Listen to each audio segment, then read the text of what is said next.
رکھا تھا تو وہاں بھی کرم کی چادر ان پہ ڈلے گی، تو اللہ فرمائے گا یہ گناہ کیے تو چھوٹے چھوٹے گناہ اس کے گنوائے جائیں گے، اب وہ ڈرے گا، چونکہ پتہ تے سارا ہے نا سردار نو کیتیاں دا، اب وہ ڈرے گا، چھوٹے چھوٹے گناہ اس کے گنو، تو اس کا خیال ہے بڑے بڑے بھی نہ سامنے آ جائیں، چھوٹی چھوٹی غلطیاں اس کی گنوائی جا رہی ہیں تو ڈر رہا ہے، کانپ رہا ہے۔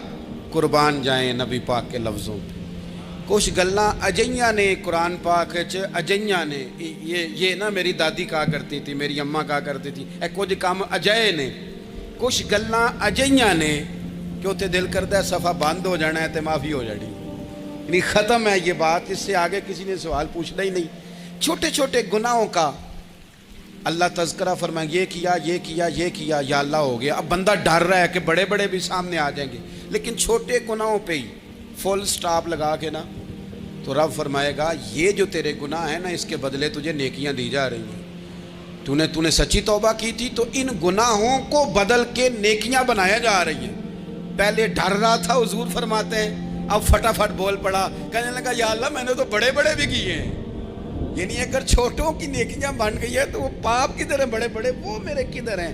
کریم یہ بات کر رہے ہیں اور صحابہ رو رہے ہیں، میں نے تو بڑے بڑے بھی کیے ہیں، بڑے بڑے کدھر ہیں۔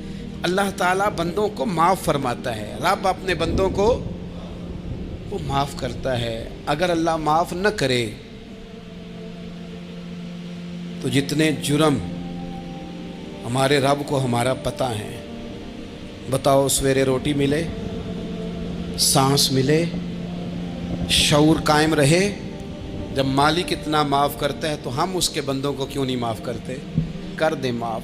پکے لوگ کھڑے تھے، پکے دشمن کھڑے تھے فتح مکہ کے دن حضور کے سامنے، اور کچھ لوگ ایسے ہوتے ہیں جن سے امید نہیں ہوتی، اپنے ہوتے ہیں کہ یہ والا جملہ، اور بندہ کہتا ہے یار تجھے تو نہیں نہ کہنا چاہیے تھا، کوئی اور کہتا مجھے، کہتے ہیں، یہ نہ سمجھیں کہ لوگ کہتے نہیں، کہنے والے یہ بات ہی آپ چھوڑ دیں کہ کوئی آپ کو کچھ کہے گا نہیں، یہ چھوڑ دیں۔ مخلوق تو اس طرح کی بات ڈھونڈ کے لاتی ہے کہ انسان پریشان ہو جاتا ہے کہ یار میں یہ کر سکتا تھا، میں نے کیا نہیں، اور جو میں نے کیا نہیں وہ تو نے میرے کھاتے ڈال دیا ہے۔ ایسے لوگ سامنے کھڑے ہو گئے فتح مکہ کے دن کہ جن کے چہروں سے ان کی زیادتیاں عیاں ہو رہی تھیں، ان کے ظلم چھلک رہے تھے چہروں سے، حضور کے سامنے کھڑے ہیں، کانٹے بچھانے والے بھی، روڑے مارنے والے بھی، گلے میں رسیاں ڈال، سارے کھڑے ہیں۔ حضور نے فرمایا بتاؤ تمہارے ساتھ کیا سلوک کروں؟ انہوں نے کہا آپ کریم ہیں، تو حضور نے پتہ کیا کہا؟ قرآن پاک میں ایک سورہ یوسف ہے،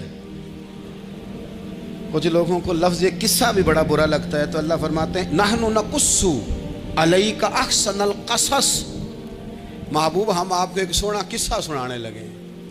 اس کو اللہ نے قصہ کہا، سونا قصہ، سورہ یوسف کو۔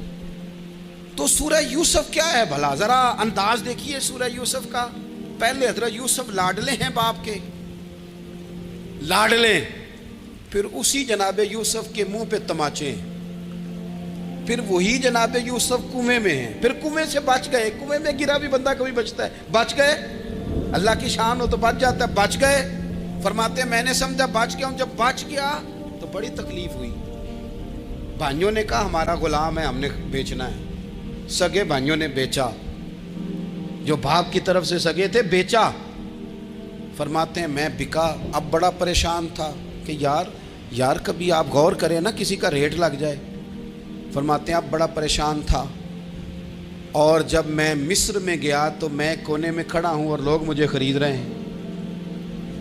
محبت میں یہ قصہ سنانا تو آسان ہے کہ بی بی اٹی لے کے آ گئی تھی، پر جو بیکرا ہے اس کا بھی تو حال دیکھو نا کیا ہے، اس کا ریٹ لگ رہا ہے، یہ بھی تو بڑی۔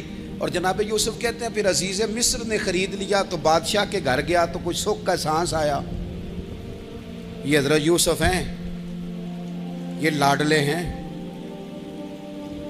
فرماتے ہیں سکھ کا سانس لیا ہی تھا کہ جناب زلیخا نے الزام لگایا، اور وہ غلطی معاذ اللہ جس کا تصور بھی نہیں، اس کی پاداش میں سالوں جیل کاٹا، لیکن خدا کی حکمت ہے نا، اللہ کا کرم ہے نا،